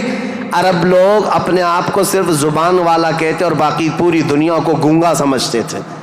تو یہ نخوت جو تھی، یہ بڑاپن جو تھا، یہ تکبر جو تھا، وہ وہاں کے موسم کے اعتبار سے پتھریلی زمین کی وجہ سے ان کی طبیعتوں میں گھر کر گیا تھا، جلدی ایکسیپٹ نہیں کرتے. ایسے سخت دلوں کے اندر اور ایسے سخت قوم کے اندر اسلام کا نور ظاہر کرنا یہ کوئی عام بات نہیں تھی، عام بات نہیں تھی. اللہ رب العزت کی مصلحت اور اس کی حکمت بالغہ کو دیکھیں. اللہ کریم نے اپنے آخری رسول کے لیے جو زمین منتخب فرمائی وہ افریقہ کی سرزمین نہیں تھی، نہ ہی کوئی ہند کی سرزمین، نہ یورپ کی سرزمین، بلکہ عرب کی سرزمین کو منتخب کیا گیا. اس لیے مجھے زمین کا جغرافیہ بتانا ضروری ہے کہ یہ لوکیشن کے اعتبار سے بیچوں بیچ میں آباد ہے، پوری دنیا کا سینٹر کہلاتا ہے. اس لیے کہ یہاں سے روشنی نکلے تو پوری دنیا میں پھیلے. یہاں سے نکلا ہوا ابر ہر زمین پر بارش بن کر کے برسے گا، اور برسا بھی. اللہ کریم نے مکہ مکرمہ کی سرزمین کو منتخب فرمایا. طبیعتیں کیسی تھی، اکھڑ مزاج لوگ تھے، ان کے درمیان میرے آقا کو پیدا کیا. اللہ نے اور رسول کریم صلی اللہ تعالیٰ علیہ وسلم جس دن پیدا ہوئے یہ بی بی آمنہ کا گھر تھا، اور رسول کریم صلی اللہ تعالیٰ علیہ وسلم یتیمی کی حالت میں پیدا ہوئے ہیں، باپ نہیں ہیں، ماں پرورش کرتی رہی۔ عربوں کے رواج کے اعتبار سے دادا کی شفقت بہت زیادہ تھی اپنے پوتے پر، کیونکہ بیٹے عبداللہ بہت محبوب نظر تھے، بڑے پیارے تھے، لیکن جب جوانی میں انتقال کر گئے تو حضرت عبد المطلب کو اس کا بڑا صدمہ تھا کہ میرا سب سے محبوب بیٹا عبداللہ مدینے میں انتقال کر گیا، تو اپنی بہو حضرت آمنہ اپنے پوتے حضور اکرم صلی اللہ تعالیٰ علیہ وسلم کی پرورش میں جی جان لگا دیا، اتنا لگا دیا۔ آپ کو پتہ ہے میرے آقا صلی اللہ تعالیٰ علیہ وسلم کا نام پاک آج کروڑوں مسلمانوں کی آنکھوں کا تارا ہے۔ حضور کا نام جیسے ہی ہم محمد نام لیتے ہیں ہم انگوٹھوں کو چوم کر کے آنکھوں سے لگاتے ہیں۔ یہ نام پاک عام نام نہیں ہے، اس نام پاک کو بزرگان دین تو ایسے تھے کہ حضرت محمود غزنوی کا نام سنا ہے، ان کے خاص وزیر تھے ایاز، ایاز کے بیٹے کا نام تھا محمد۔ محمود جو ہے سلطان محمود اپنے وزیر کے بیٹے محمد کو بہت پیار کرتے تھے۔ ایک دن جو ہے آپ ایاز کے بیٹے کو محمد کہہ کر نہیں بلا رہے ہیں بلکہ کہتے اے ابن ایاز، اے ایاز کے بیٹے ادھر آ جا۔ ایاز نے سن لیا، کہا آج سلطان غضبناک ہوں گے، میرے بیٹے کا نام لے کر کے نہیں پکارا، باپ کے نام سے پکارا ہے۔ بعد میں حاضر ہو کر پوچھا سلطان میرے بیٹے سے کوئی خطا ہوئی، آپ خفا تو نہیں ہیں؟ اس کے نام سے نہ پکارتے ہوئے اس کو ابن ایاز کہہ کر پکارا۔ سلطان محمود نے کہا ایاز ایسی بات نہیں، خفا نہیں، بلکہ میں وضو کی حالت میں نہیں تھا اس لیے تیرے بیٹے کا نام محمد ہے، میں بغیر وضو کے کبھی اس کا نام بھی نہیں پکارتا۔ اور علامہ عبد الرحمن جامی فرماتے ہیں ہزار بار بشویم دہن ز مشک و گلاب ہنوز نامے تو گفتن کمال بے ادبیس۔ یا رسول اللہ ہزار بار میں اپنے منہ کو گلاب کے پانی سے، مشک و عنبر کے پانی سے دھو لوں، اس کے بعد بھی آپ کا نام پکارنا میں بے ادبی سمجھتا ہوں۔ یہ علامہ عبد الرحمن جامی۔ میں بات کیوں کہہ رہا ہوں حضور کے نام کی؟ یہ محمد نام کسی اور نے نہیں، حضرت عبد المطلب نے رکھا تھا۔ آپ کے دادا، آپ کے جد امجد جیسی حضور کی پیدائش ہوئی تھی گھر دوڑے دوڑے آئے تھے بی بی آمنہ کے، اور فوراً اٹھا کر کے گودی میں لے لیا اور خانہ کعبہ کے پاس آئے اور خانہ کعبہ کے سامنے ہاتھ پھیلاتے ہوئے اللہ کی بارگاہ میں عرض کرنے لگے اللہم ھذا ابنی سمیتہ محمدا، اے اللہ دیکھ یہ میرا بیٹا ہے اور میں نے اس کا نام محمد رکھا ہے۔ عرب کے بہت سارے لوگ وہاں موجود تھے، یہ نیا نام تھا ان کے لیے۔ عرب میں جو نام رکھے جاتے ہیں وہ باپ داداؤں کے نام پر چلتے ہیں، وہاں پر نئے نام نہیں رکھتے، خاندانوں کے اپنے خود پرسنل نام چلتے رہتے ہیں، پرٹیکولر نام ہوتے ہیں وہی نام رکھے جاتے ہیں۔ حضرت عبد المطلب نے نیا نام رکھا تھا تو عرب کے بہت سارے قبیلے آئے اور پوچھا یا عبد المطلب لم سمیتک ابنی ابنک ھذا محمدا، اے عبد المطلب آپ نے لم سمیت ھذا محمدا، کیوں آپ نے اس کا نام محمد رکھا ہے؟ تو حضرت عبد المطلب مسکرائے اور کہا تمہیں پتہ ہے محمد کا نام کا مطلب کیا ہے، محمد کی میننگ کیا ہے؟ کہا محمد کہتے کسے ہیں؟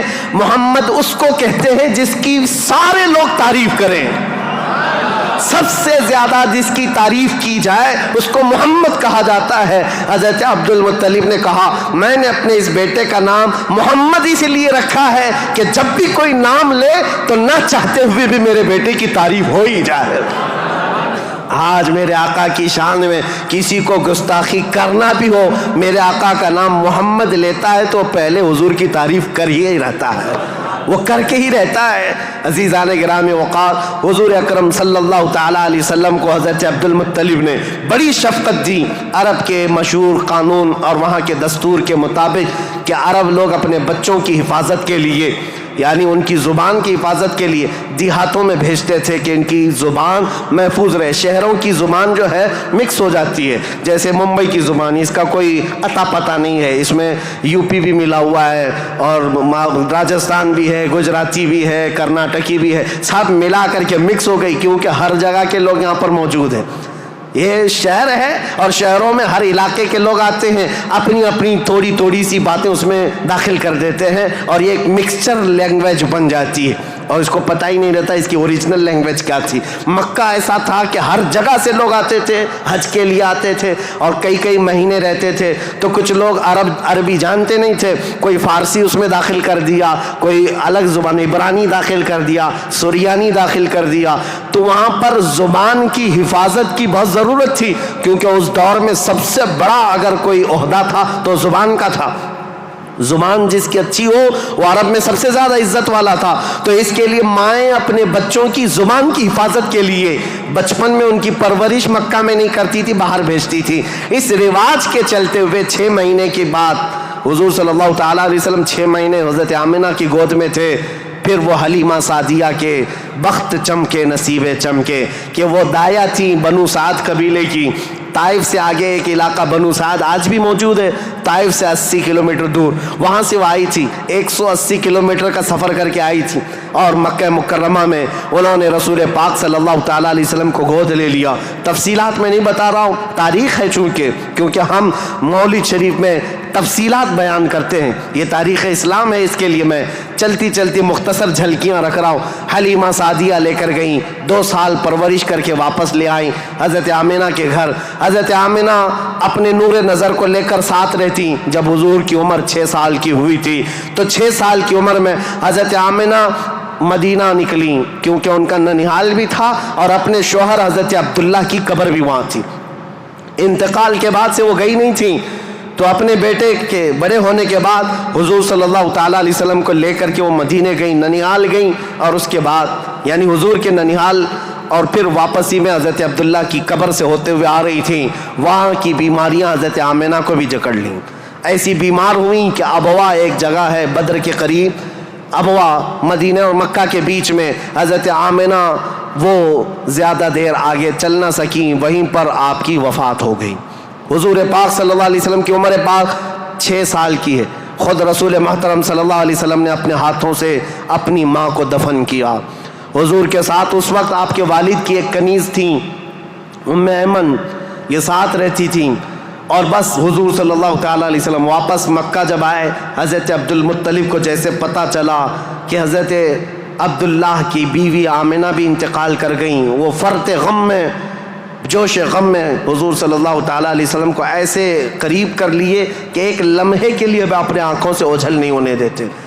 لیکن ہوا کیا، مشیت ایز دی جو چاہے، 8 سال کی عمر تھی میرے آقا کی، دادا حضرت عبد المطلب بھی فوت ہو گئے۔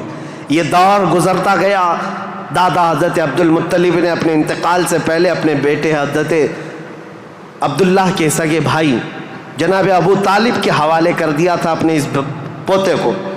حضور صلی اللہ تعالیٰ علیہ وسلم کو جناب ابو طالب کے حوالے کر دیا اور کہا کہ تم اس کی نگرانی کرنا۔ تو جناب ابو طالب نے ایسی نگرانی کی کہ ابو طالب کے گھر میں بیٹے تو ہوئے، ان کے بیٹے عقیل ہیں، ان کے بیٹے جعفر ہیں، ان کے بیٹے حیدر کرار، علی و مرتضیٰ ہیں، لیکن حضور صلی اللہ تعالیٰ علیہ وسلم کی پرورش میں ایسا کمال کا کردار ادا کیا کہ اپنے بیٹوں کو بھی کچھ نہیں سمجھتے حضور کے آگے، حضور اکرم صلی اللہ علیہ وسلم کے آگے۔ ایک روایت جو ہے بدن میں رونگٹے کھڑے کر دیتی ہے۔ میں آج بھی بحث نہیں کروں گا ایمان ابو طالب کے متعلق، ہمارا قتل آرا بحثوں میں سے ہے، ہمارا ٹاپک آج تاریخ اسلام ہے، لیکن ان کی پرورش کا انداز ایسا تھا۔ صرف ایک بات اگر میں بتا دوں، شعب ابی طالب میں جب 3 سال تک مکہ والوں نے حضور صلی اللہ علیہ وسلم کا بائیکاٹ کیا تھا، سوشل بائیکاٹ، کبھی بھی حملہ ہونے کا اندیشہ رہتا تھا کہ لوگ آ کر کے حضور کو قتل نہ کر دیں۔ رات کے وقت، کیونکہ عرب اتنے دشمن تھے رسول پاک صلی اللہ علیہ وسلم کے اعلان نبوت کی بات کر رہا ہوں، یہ روایت بیچ میں عرض کر رہا ہوں، جناب ابو طالب رات کے وقت جب حضور سو جاتے تھے تو ان کو اٹھا کر کے دوسری جگہ سلاتے اور حضور صلی اللہ علیہ وسلم کی جو جگہ خاص تھی، حضور کی جو چادر تھی، اس جگہ اپنے بیٹے کو سلا دیتے تھے، اور یہ کہتے ہماری نیند کے وقت میں اگر کوئی دشمن آ کر حملہ بھی کرے تو محمد پر حملہ نہ ہو، میرے بیٹے پہ حملہ ہو۔ یہ کمال کی شفقت کے ساتھ انہوں نے پرورش کی ہے رسول اللہ صلی اللہ علیہ وسلم۔ جب آپ کی عمر پاک 12 سال کی تھی حضور اکرم صلی اللہ علیہ وسلم کی، جناب ابو طالب کے ساتھ آپ تجارت کے لیے نکلے ملک شام، کیونکہ خاندانی مشغلہ تھا تجارت، ابو طالب ساتھ میں لے کر کے گئے. یہ وہ ٹرننگ پوائنٹ ہے تاریخ کا کہ بیچ راستے میں ایک بحیرہ راہب، ایک عیسائی پادری تھا، جہاں پر یہ قافلہ رکا تھا. بحیرہ راہب نے دیکھ کر کے ہی کہا ھذا سید المرسلین، یہ رسولوں کا سردار آیا ہے. عیسائیوں نے پوچھا تمہیں کیسے پتا؟ کہا میں نے ان کو دیکھا، یہ 12 سال کی عمر کے، جب یہ آ رہے تھے رات کے وقت پہاڑوں کے اوپر سے اتر رہے تھے، میں نے دیکھا کہ سارے پہاڑ سارے جتنے بھی درخت ہیں وہ اس 12 سالہ لڑکے کے لیے سجدے میں گرے ہوئے ہیں. اور میں نے دیکھا کہ دن میں یہ جب چلتے ہیں تو سورج کی روشنی ان پر نہیں پڑتی، بادل کا ایک سایہ ان کے اوپر سایہ بنائے ہوئے چلتا ہے، بادل کا ایک ٹکڑا سایہ بنائے ہوئے چلتا ہے. یہ بحیرہ راہب نے ابو طالب کو بلا کر پوچھا یہ کون ہے؟ کہا میرا بھتیجا ہے. کہا میری ایک بات سن لو، اچھا ہوگا کہ تم ان کو ملک شام مت لے جانا، وہاں یہودی ہیں، وہ ان کے قتل کے در پہ ہو جائیں گے، کیونکہ وہ اس انتظار میں ہیں کہ آخری نبی ان کے خاندان میں پیدا ہوگا. یہ تو تمہارے خاندان کا نصیبہ ہے، اگر تم لے جاؤ گے تو یہودی قتل کر ڈالیں گے، تم یہیں سے ان کو واپس مکہ لے جاؤ. جناب ابو طالب گھبرا گئے، ڈر گئے. کہا کہ میں اپنے اس بھتیجے کو ملک شام نہیں لے جاؤں گا. بیچ راستے سے ہی رسول پاک صلی اللہ تعالیٰ علیہ وسلم کو لے کر وہ مکہ واپس آئے. یہ وہ بشارت تھی، 40 سال کے بعد حضور نے اپنی نبوت کا اعلان فرمایا، لیکن خبریں تو 12 سال سے ہی مشہور ہو چکی تھیں، خبریں ہو چکی تھیں. بحیرہ راہب نے یہ کہا. اس کے بعد حضور پاک صلی اللہ تعالیٰ علیہ وسلم تجارت کو اپناتے رہے. جب آپ کی عمر پاک 25 سال کی تھی تو مکہ مکرمہ کی ایک معزز خاتون، بڑی مالدار خاتون تھی، حضرت خدیجہ، جن کے 2 شوہروں کا انتقال ہو چکا تھا. اب وہ کسی سے شادی کرنے کے موڈ میں کبھی نہیں تھی، لیکن وہ بڑی مالدار تھیں. انہوں نے اپنا مال تجارت کسی کو دے کر کے انویسٹ کروا کر کے تجارت کرواتی تھیں. جب ان کو پتہ چلا محمد صلی اللہ علیہ وسلم بڑے امانت دار ہیں، بڑے ہی دیانت دار ہیں، تو اپنا مال ان کو دیا اور کہا کہ تم تجارت کرو اور نفع کما کر کے لے آؤ. رسول پاک صلی اللہ علیہ وسلم ان کا مال تجارت لے کر ملک شام گئے اور اتنا نفع ہوا اس مال میں. واپس جب آ رہے تھے تو حضرت خدیجہ کا ایک غلام میسرہ تھا. حضرت خدیجہ نے کہا تھا میسرہ تم ہمیشہ محمد پر نظر رکھنا، دیکھتے رہنا یہ کیسی کیسی تجارت کرتے ہیں، کتنا نفع کرتے ہیں. اسی لیے نہیں کہ خرد برد ہوگا، اس لیے کہ مدد کے طور پر. جب یہ قافلہ واپس مکہ آ رہا تھا، اب پھر ٹرننگ پوائنٹ ہے یہاں پر. حضرت خدیجہ اپنے گھر کے بالا خانے پر بیٹھ کر کے اپنا نفع شدہ قافلہ جو مکہ میں داخل ہو رہا ہے اس کو دیکھنے کے لیے بیٹھی ہوئی تھی. بڑا گھر تھا، بڑا محل تھا. جب وہ اوپر سے نظارہ کر رہی تھی، وہیں سے دیکھ کر کے وہ گرویدہ ہو گئی کہ اتنی دور سے دیکھ رہی تھی، قافلہ صاف نظر نہیں آ رہا تھا، لیکن چہرہ محمد سب سے زیادہ چمکتا ہوا نظر آ رہا ہے. حضرت خدیجہ کہتی ہے میں نے چاند کو بھی اتنا تیزی سے چمکتے نہیں دیکھا جس طرح ملک شام سے یہ لوٹتا ہوا قافلہ محمد کا چمکتا ہوا چہرہ لے کر آ رہا تھا. حضرت خدیجہ کہتی ہیں عجیب حالت تھی، قافلہ تو تجارت کر کے آ رہا ہے، لیکن میں نے دیکھا اس قافلے کے اوپر جو دھوپ کا وقت ہے اس وقت آسمان کا ایک ٹکڑا، بادل کا ایک ٹکڑا سایہ بن کر کے چلتا ہوا آ رہا ہے. جس طرف محمد جا رہا ہے اس طرف وہ ٹکڑا بھی چلتا جا رہا ہے. آگے پیچھے نہ جانے کون سی مخلوق چل رہی تھی. حضرت خدیجہ کا دل یہیں سے بے قرار ہوا. ملک شام سے تجارت کر کے واپس آنے کے بعد، جبکہ حضرت خدیجہ کی 2 شادیاں آلریڈی ہو چکی تھی، انتقال ہو چکے ان کے شوہروں کے، 40 سال کی عمر ہو چکی تھی، شادی کرنے کا کوئی خیال نہیں تھا. لیکن حضور پاک کے چہرے پاک کو دیکھنے کے بعد، ان کی خصوصیات دیکھنے کے بعد، نفع لیتے ہی آپ نے پیغام بھیج دیا محمد صلی اللہ تعالیٰ علیہ وسلم سے. کہا کیا آپ مجھ سے نکاح کرنا چاہیں؟ وہ روح محمد صلی اللہ تعالیٰ علیہ وسلم کی گرویدہ خاتون، ان کا پیغام پہنچتے ہی رسول پاک صلی اللہ تعالیٰ علیہ وسلم نے خود سے قبول نہیں کیا، اپنے چچاؤں اور پھوپھیوں کے درمیان اس مسئلے کو رکھا.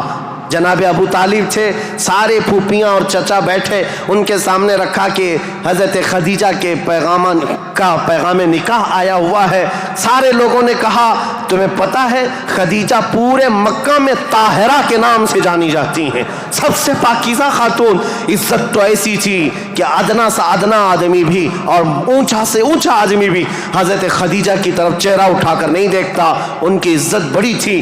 کہا کہ اگر محمد تمہارے لیے ان کی طرف سے پیغام آیا ہے تو قبول کر لو. رسول پاک صلی اللہ تعالیٰ علیہ وسلم نے جواب بھیجا کہ مجھے بتایا گیا ہے کہ مکہ میں سب سے شریف خاتون اگر کوئی ہے تو خدیجہ کا نام ہے.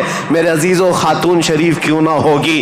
اس لیے کہ جس کے پیٹ سے پیدا ہونے والی بیٹی فاطمۃ الزہرا ہو, سیدہ کائنات ہو, تو پھر ماں کا عالم کیا ہو سکتا ہے؟ اللہ کریم نے یہ انتخاب فرمایا تھا. رسول کریم صلی اللہ تعالیٰ علیہ وسلم نے اس نکاح کو دل و جان سے پسند کیا. نکاح کی تقریب ہوئی. نکاح کی تقریب میں جناب ابو طالب اور حضور کے سارے چچا اور پھوپھیاں بھی شریک ہوئے. خطبہ نکاح کا خطبہ جناب ابو طالب نے پڑھا تھا. وہ خطبہ آج بھی موجود ہے جو میرے آقا صلی اللہ تعالیٰ علیہ وسلم کے پہلے نکاح میں خطبہ ہوا تھا.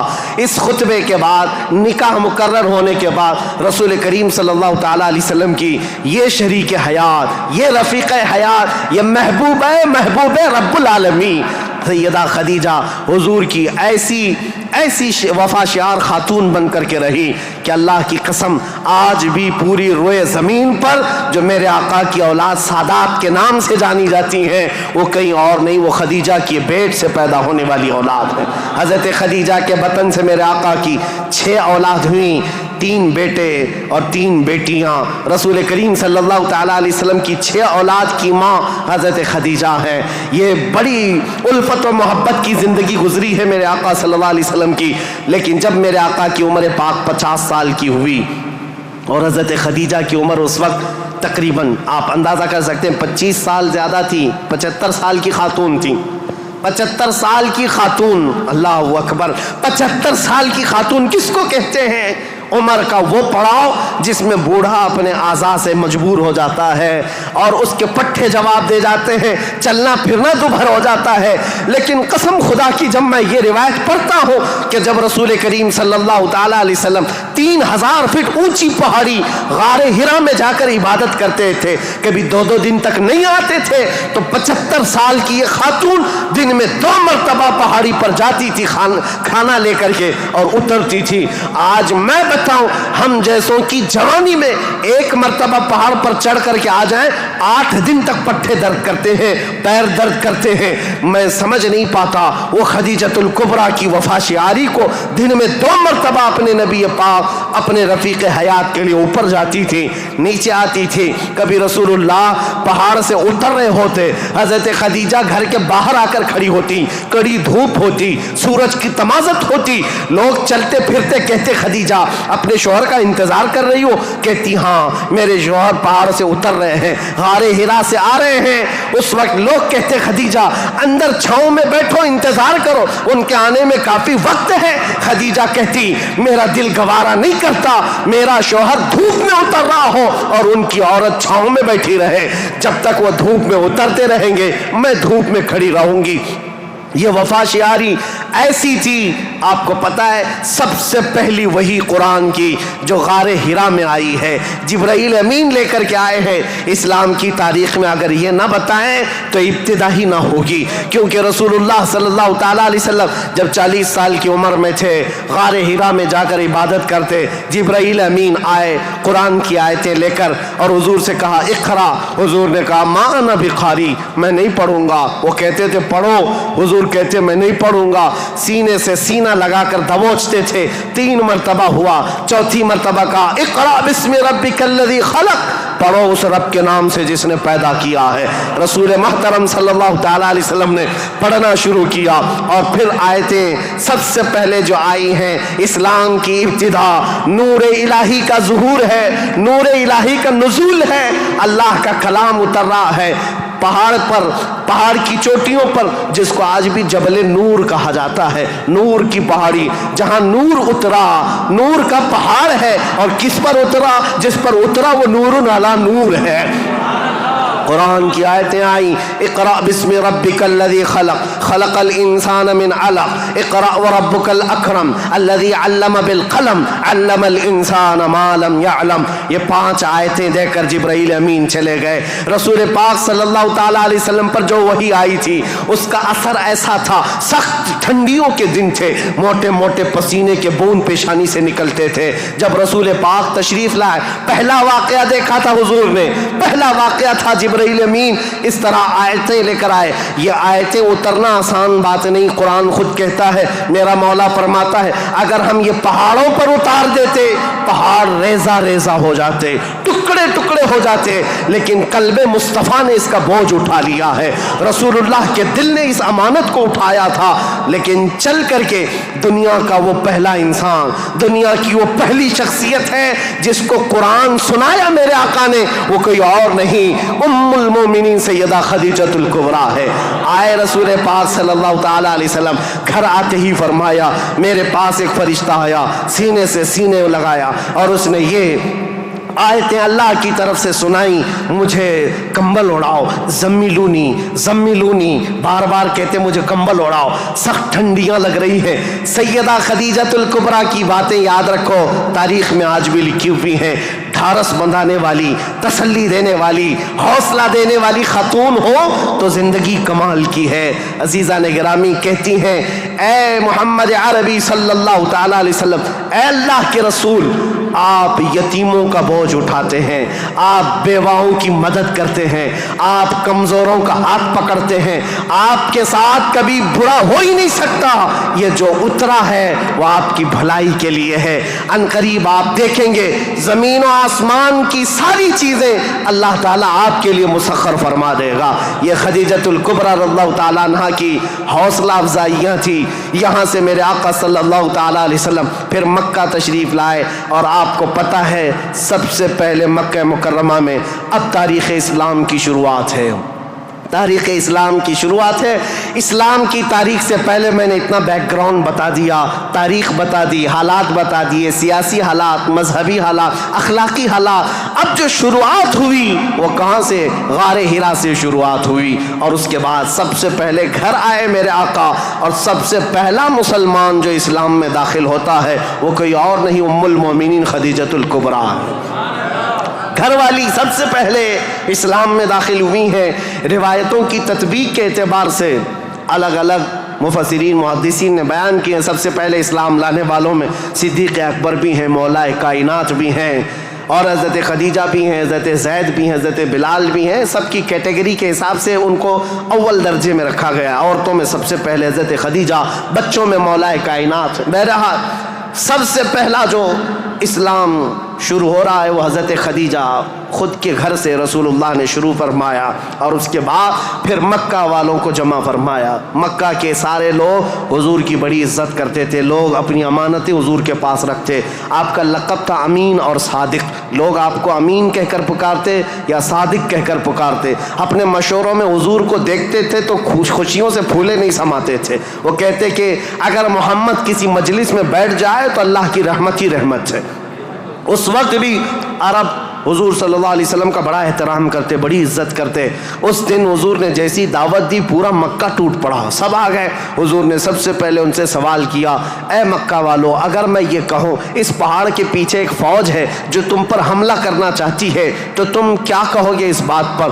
سارے لوگوں نے ایک آواز میں جواب دیا، اے محمد، آج تک آپ نے کبھی جھوٹ نہیں کہا ہے. اگر آپ یہ کہیں گے تو ہم صرف یقین ہی نہیں کریں گے بلکہ ہم تو اس فوج سے لڑنے کی تیاری بھی کریں گے. اتنا ہمیں یقین ہے آپ کی بات پر کہ ہم اس فوج سے لڑنے کی بھی تیاری کریں گے جس کے بارے میں آپ کہہ رہے ہیں پہاڑ کے پیچھے فوج ہے. رسول کریم صلی اللہ تعالیٰ علیہ وسلم نے فرمایا، تم جب میرے بارے میں اتنا یقین کا اعتقاد رکھتے ہو تو سنو، اب میں یہ نہیں کہنا چاہ رہا کہ اس پہاڑ کے پیچھے فوج ہے جو تم پر حملہ کرنا چاہتی ہے، بلکہ اب میں یہ کہتا ہوں، سنو غور سے، کہ میں اللہ کا نبی ہوں، آخری رسول ہوں، اور دین اسلام لے کر کے آیا ہوں. اللہ ایک ہے، اللہ کے علاوہ کسی کی عبادت نہیں کی جائے گی. کوئی خدا نہیں ہے سوائے اللہ کے۔ یہ پہلا جبل ابو قبیس کے قریب فاران کی چوٹیاں پہاڑی کے پاس میرے آقا نے صفا مروہ کے دامن میں مکہ والوں کو جمع کیا تھا۔ پہلی آواز میرے آقا کی زبان سے گونجی تھی، لا الہ الا اللہ محمد رسول اللہ۔ اب لوگوں کو دیکھنے کا وقت تھا۔ ظاہر سی بات ہے، میں نے عرب کی طبیعت پہلے سے بتائی، اکھڑ مزاج، سخت مزاج، نخوت بھرا ہوا، کبر تکبر بھرا ہوا۔ کب وہ ایکسپٹ کرتے؟ سارے لوگ ایک دوسرے کا منہ دیکھنے لگے۔ کہا کیا ہم حبل کو جو کعبے کے اوپر بیٹھا ہوا خدا ہے اس کو اتار دیں گے؟ صفا مروہ پر جو ہمارے خدا ہیں ان کو چھوڑ دیں گے؟ خانہ کعبہ کے اندر دروازے کے اندر جو خدا ہے ان کو چھوڑ دیں گے؟ چاہے زمزم پر جو خدا بیٹھا ہے اس کو چھوڑ دیں گے؟ سب کی چھ میں گوئیاں شروع ہو گئی، بغلیں جھانکنے لگے۔ اور اسی اثنا میں غصے میں آ کر آپ کا سگا چچا ابو لہب کھڑا ہوا، کہا تبن لک یا محمد لہذا جمعتا، اے محمد کیا اس لیے تم نے ہم کو جمع کیا؟ برا ہو تمہارا، تمہارے ہاتھ ٹوٹ جائیں۔ یہ پہلا جملہ تھا جو ناز قلب مصطفیٰ کریم صلی اللہ تعالیٰ علیہ وسلم کے نازنین قلب پر اترا۔ اس وقت تک کسی نے برا جملہ آپ کے لیے استعمال نہیں کیا تھا۔ پہلا برا جملہ استعمال کرنے والا ابو لہب تھا۔ نبی کریم صلی اللہ تعالیٰ علیہ وسلم کے خاطر پر، آپ کے قلب اقدس پر بوجھ گزرا، بار ہوا، تکلیف ہوئی۔ اللہ تعالیٰ نے پھر آیتیں اتاری، تبت یدا ابی لہب و تب، اے رسول آپ کے نہیں ابو لہب کے ہاتھ ٹوٹ جائیں، اس کا مال اسے کوئی فائدہ نہ دے۔ اللہ کریم دفاع کرتا رہا، ڈیفنس کرتا رہا۔ رسول کریم صلی اللہ تعالیٰ علیہ وسلم اس دعوت کو لے کر چل پڑے۔ پورا مجمع تھا مکہ کا، لیکن کوئی آگے اٹھ کر کھڑا نہیں ہوا کہ اے محمد ہم مانتے ہیں آپ کو اللہ کا رسول، آخری رسول، آپ جو دین لائے اس کو مانتے ہیں، آپ کا جو خدا ہے اس کو مانتے ہیں۔ نہیں، کوئی نہیں تھا۔ لیکن بات اتنی ہے، اس مجمع سے ابھی میرے آقا ہٹے نہیں تھے۔ 9 سال کا ایک بچہ حضور کے قریب آیا، پتلی پتلی ٹانگیں تھی، آنکھوں میں آشوب تھا، آنکھیں رس رہی تھیں، لال ہو چکی تھی۔ آیا اور قریب آ کر کہا، اے محمد عربی صلی اللہ علیہ وسلم، میں آپ کو اللہ کا حقیقی رسول تسلیم کرتا ہوں، آپ کا دین میں ایکسپٹ کرتا ہوں، خدا واحد کی میں عبادت کرتا ہوں۔ حضور اکرم صلی اللہ علیہ وسلم نے اس 9 سال کے بچے کو سینے سے لگایا اور دعا کی، مولا اس بچے کی ٹانگوں میں، اس کے بازوؤں میں تو طاقت عطا فرما اور اس کو دین کا عظیم سپاہی بنا۔ میرے آقا کی یہ دعا تھی۔ 9 سال کا وہ کمزور بچہ جو سب سے پہلے حضور کی دعوت پر لبیک کہا تھا، آج پوری دنیا شرق و غرب، شمال و جنوب میں اس کو اگر پکارتی ہے تو اسد اللہ الغالب، شیر خدا حیدر کرار کے نام سے جانتی ہے۔ اس کی طاقت کو کون جانے، اس کی طاقت کے قریب کون پہنچے؟ لا فتح الا علی، لا سیف الا ذوالفقار۔ اس حیدر کرار کو جو طاقت و قوت تھی، جو خیبر شکن ہے، پھاٹک کو اکھاڑ کر پھینک دینے والا، مرحب کے لوہے والے لباس پر تلوار کی ایک ضرب لگا دے تو اس کے سر سے لے کر سینے تک ٹکڑے کر دینے والی تلوار رکھنے والا، یہ طاقت کہیں اور سے نہیں، یہ دعائے مصطفیٰ سے ملی ہوئی ہے۔ میرے آقا صلی اللہ تعالیٰ علیہ وسلم کی اسلام کی تبلیغ کی شروعات یہاں سے ہوئی۔ اب اس کے بعد مکہ مکرمہ کے جو حالات تھے، سیرت مصطفیٰ کے بیان میں آپ نے تقریباً سن لیا ہے۔ تقریباً 13 سال میرے آقا نے مکہ مکرمہ میں تبلیغ فرمائی، مشقتیں اٹھائی، مصیبتیں برداشت کی، کئی صحابہ کی یہاں پر شہادتیں ہوئی۔ یہاں پر حضرت سمیہ کا قتل ہوا ہے، حضرت عمار بن یاسر کو یہاں پر مارا گیا، حضرت یاسر کو جلایا گیا، اور یہاں پر حضرت خبیب بن عدی، حضرت زید بن دسنا، حضرت خباب بن عرت، ان کے مسلے کیے گئے تھے، کان کاٹے گئے، ناک کاٹے گئے، ان کی زبانیں کاٹی گئی، ان کے ہاتھ پیر کاٹے گئے اور ان کو پھانسی پر چڑھایا گیا۔ یہ ساری تکلیفیں میرے آقا نے برداشت فرمائیں۔ 13 سال تک بلال حبشی کو تو پیروں میں رسی ڈال کر کے مکہ والے کھینچتے تھے، بدماش لڑکے پورے مکہ کی گلیوں میں گھماتے۔ ان کا آقا جو امیہ تھا وہ آپ کے سینے پر گرم سل رکھتا، گرم ریت پر آپ کو سلایا جاتا۔ آج کی زمین پر آج بھی آپ مکہ میں جائیں، دوپہر کے وقت 1 منٹ آپ بغیر چپل کے کھڑے ہو کر کے دکھا دیں، اللہ کی پناہ آپ کے پیروں میں چھالے نہ آئیں تو بات کرنا، آپ کے پیروں میں آبلے نہ پڑ جائیں تو مجھ سے کہنا، لیکن وہ بلال حبشی کو پورا دن گرم ریت پر سلایا جاتا.